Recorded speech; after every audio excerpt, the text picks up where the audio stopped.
Iniciando a correção, então, foi para casa. Fraudador é preso por emitir atestados com erro de português. Mais um erro de português leva um criminoso às mãos da polícia. Desde 2003, MOP, são as iniciais, do criminoso, de 37 anos, administrava a empresa MM, que falsificava boletins de ocorrência, carteiras profissionais e atestados de óbito. Tudo para anular multas de trânsito. Amparado pela documentação fajuta, ou seja, falsificada, de MOP, o motorista poderia alegar às juntas administrativas de recursos de infrações que ultrapassou o limite de velocidade para levar um parente que passou mal e morreu a caminho do hospital. O esquema funcionou até setembro, quando o MOP foi indiciado. Atropelara a gramática.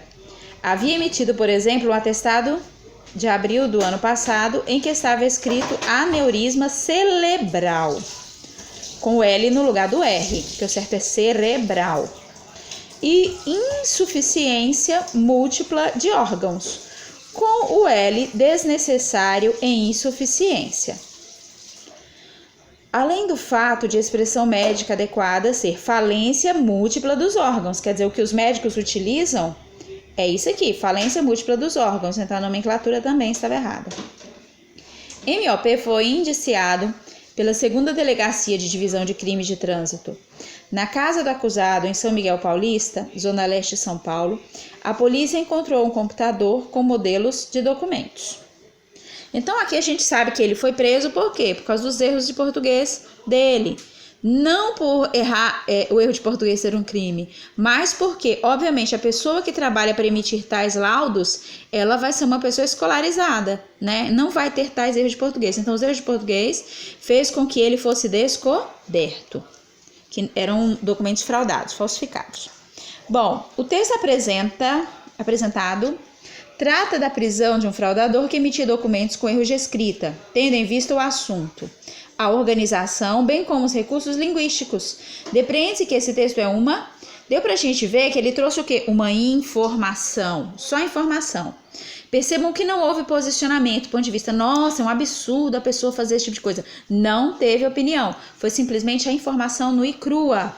Portanto, esse texto, ele não é um conto, porque não é uma narrativa, não está se contando uma história.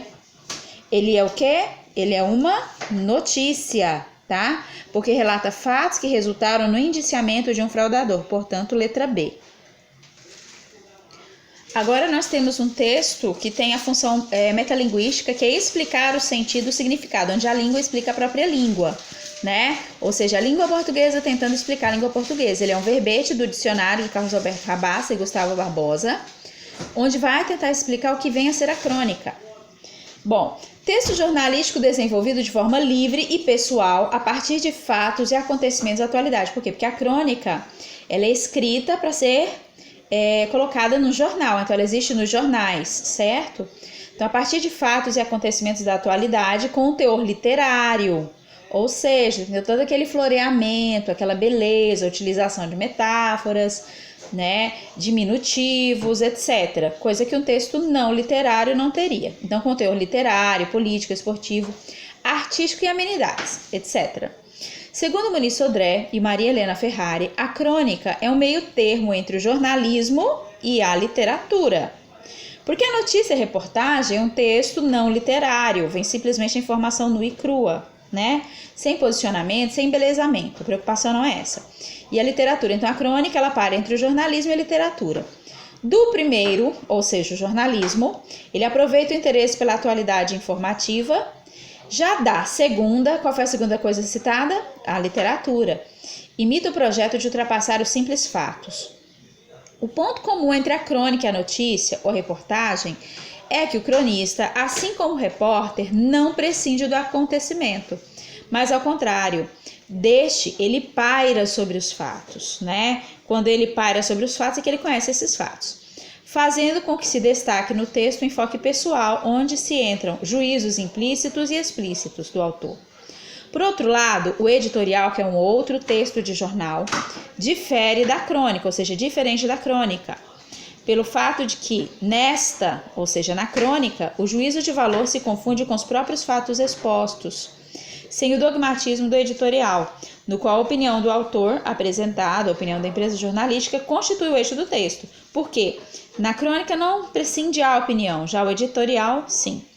Segundo o verbete, uma característica comum à crônica e reportagem é a relação direta com o acontecimento. Bom, a reportagem vai contar de uma forma não literária, certo? O fato acontecido. A crônica vai se fazer uma narrativa, vai contar aquela história enfocando aquele assunto. Mas ambas vão ter uma relação direta com o acontecimento. A crônica, ela não é uma interpretação desse acontecimento, ela não é a necessidade de noticiar de acordo com a filosofia de um jornal, nem tampouco o desejo de informar realisticamente sobre o ocorrido. O desejo de informar realisticamente seria o que? A notícia e a reportagem. E o objetivo de questionar as causas sociais dos fatos também não. Então, o que há de característica comum entre a crônica e a reportagem é relação direta com o acontecimento. Crônica de um amor anunciado, Marta Medeiros. Toda pessoa apaixonada é um publicitário em potencial. Não anuncia cigarros, hidratantes ou máquinas de lavar, mas anuncia seu amor como se vivê-lo em segredo diminuísse sua intensidade. O hábito começa na escola.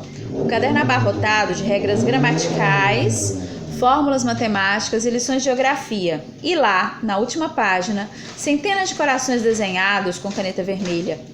Parece aula de ciências, mas é a introdução à publicidade. Em breve, você estará desenhando corações em árvores, escrevendo atrás da porta do banheiro e grafitando a parede do corredor. Suzana ama João. A partir de uma certa idade, a veia publicitária vai tornando-se mais discreta. Já não anunciamos nossa paixão em muros e bancos de jardim. Dispensa-se a mídia de massa e parte-se para o telemarketing. Contamos por telefone mesmo, para um público selecionado, as últimas notícias da nossa vida afetiva. Mas alguns não resistem em seguir propaganda como alarde o seu amor. Colocam anúncios de verdade no jornal, geralmente nos classificados. Kika, te amo. Beto, volta pra mim. Everaldo, não me deixe por essa loira de farmácia. Joana, foi bom pra você também? O amor é uma coisa íntima, mas todos nós temos a necessidade de torná-lo público. É a nossa vitória sobre a solidão, contra a solidão. Assim como as torcidas de futebol comemoram seus títulos com buzinaços, foguetório e cantorias, queremos também alardear nossa conquista pessoal. Dividir a alegria de ter alguém que faz nosso coração bater mais forte. É por isso que, mesmo não sendo adepta do estardalhaço, me consterno por aqueles que amam escondido, amam em silêncio, amam clandestinamente. Mesmo que funcione como fetiche, priva o prazer de ter um amor compartilhado. Presta bastante atenção nesse final aqui, porque é relacionado à questão. Sobre as demonstrações da paixão, o texto expressa crítica à publicação do sentimento amoroso. Em momento algum houve crítica a essa publicação. Tá falando que é um ponto positivo você publicar sobre o amor, né? Solidariedade aos que amam escondido em silêncio clandestinamente também não foi essa solidariedade. Quando se fala aqui, e é por isso que mesmo não sendo adepta do estardalhaço, me consterno, ou seja, me emociono, tenho compaixão por aqueles que amam escondido, amam em silêncio, amam clandestinamente, quer dizer, aqueles que não gritam e não falam sobre o seu amor, né? Mesmo que funcione como fetiche, priva o prazer de ter um amor compartilhado. Então, obviamente, a alternativa é a tristeza por aqueles, olha, ela falou que se consterna, né? Então, é a tristeza por aqueles que não noticiam o sentimento, não divulgam com os outros. Então, a alternativa correta é a letra C. Vamos à questão 4. Nas opções a seguir, são apresentados trechos adaptados do texto. Fortaleza recebe serviço para prevenir as doenças cardiovasculares. Assinale a opção em que o trecho foi transcrito de forma gramaticalmente correta, preservando sua coerência e coesão. Ou seja, tem que estar tudo correto, sem nenhuma falha.